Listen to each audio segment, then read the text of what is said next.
सुप्रभात साथियों, online classes की आज की इस कड़ी में आपका स्वागत है। हम बीए तृतीय वर्ष में द्वितीय प्रश्न पत्र की इकाई 5 के लिए निर्धारित समास प्रकरण के तहत आज से तत्पुरुष समास के बारे में पढ़ेंगे।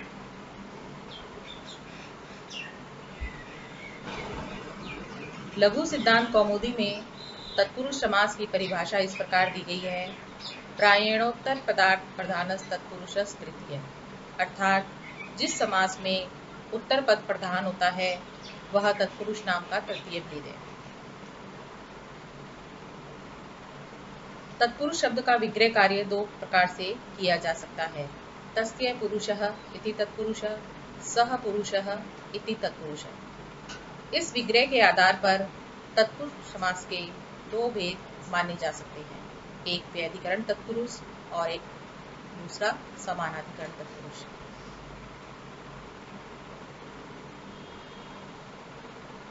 जब किसी समासिक पद का विग्रह कार्य करने पर प्रथम पद व द्वितीय पद दोनों में अलग अलग विभक्तियों का प्रयोग किया जाता है तो वहां पर व्यधिकरण तत्पुरुष समास माना जाता है। और जब दोनों पदों में समान विभक्ति का प्रयोग होता है, उसमें भी प्रथमा विभक्ति का प्रयोग होता है, तो वहां पर समानाधिकरण तत्पुरुष समास होता है। अब हम व्यधिकरण तत्पुरुष समास को विस्तार से जानेंगे। इसका तात्पर्य है कि जब किसी समासिक पद का विग्रह कार्य करने पर पूर्व पद और उत्तर पद में अलग अलग विभक्ति प्रयुक्त की जाती है तो वहां पर व्यधिकरण तत्पुरुष समास होता है। जैसे राजपुरुषः, इसका लौकिक विग्रह होगा राज्ञः पुरुषः। यहाँ पर राज्ञ पूर्व पद है और पुरुष उत्तर पद है।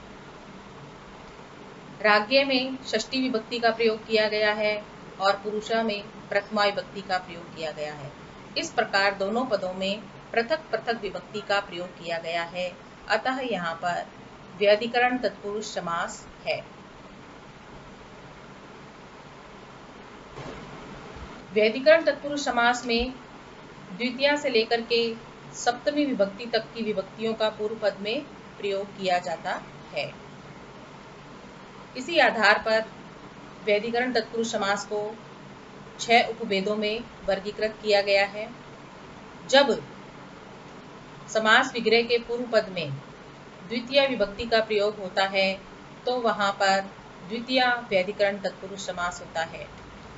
द्वितीय विभक्ति में कर्म कारक होता है, अतः इसे कर्म व्यधिकरण तत्पुरुष समास भी कहते हैं। जब समास विग्रह के पूर्व पद में तृतीय विभक्ति का प्रयोग किया जाता है तो वहां पर तृतीय व्यधिकरण तत्पुरुष समास होता है। तृतीय विभक्ति में करण कारक होता है, अतः इसे करण व्यधिकरण तत्पुरुष समास भी कहते हैं। जब समास विग्रह में पूर्व पद में चतुर्थी विभक्ति का प्रयोग किया जाता है तो वहां पर चतुर्थी व्यधिकरण तत्पुरुष समास होता है। चतुर्थी विभक्ति में संप्रदान कारक होता है, अतः इसे संप्रदान व्यधिकरण तत्पुरुष समास भी कहते हैं। जब समास विग्रह में पूर्व पद में पंचमी विभक्ति का प्रयोग किया जाता है तो वहां पर पंचमी व्यधिकरण तत्पुरुष समास होता है।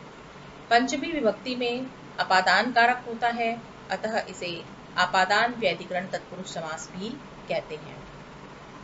षष्ठी विभक्ति का जब पूर्व पद में प्रयोग किया जाता है तो वहां पर षष्ठी व्यधिकरण तत्पुरुष समास होता है। षष्ठी विभक्ति में संबंध कारक आता है, अतः इसे संबंध व्यधिकरण तत्पुरुष समास भी कहते हैं। जब पूर्व पद में सप्तमी विभक्ति का प्रयोग किया जाता है तो वहां पर सप्तमी व्यधिकरण तत्पुरुष समास होता है। सप्तमी विभक्ति में अधिकरण कारक होता है, अतः इसे अधिकरण व्यधिकरण तत्पुरुष समास भी कहते हैं।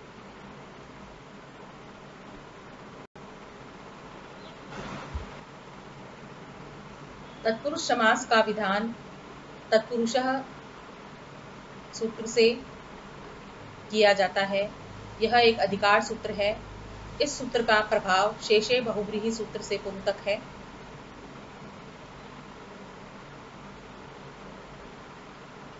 तत्पुरुषः सूत्र से शेषो बहुव्रीहि इस सूत्र तक तत्पुरुष सूत्र का अधिकार होगा और उसके तहत जो जो समास किया जाएगा वह तत्पुरुष संज्ञक होगा।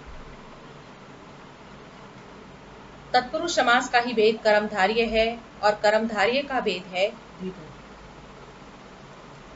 और द्विगुश्च सूत्र से द्विगु समास भी तत्पुरुष संज्ञक होता है। इस प्रकार तत्पुरुष समास, कर्मधारय समास और द्विगु समास ये तीनों तत्पुरुष संज्ञक भी होते हैं। साथियों, आज इतना ही। अगले वीडियो में हम वैयाधिकरण तत्पुरुष समास के विषय में विस्तार से जानेंगे। धन्यवाद।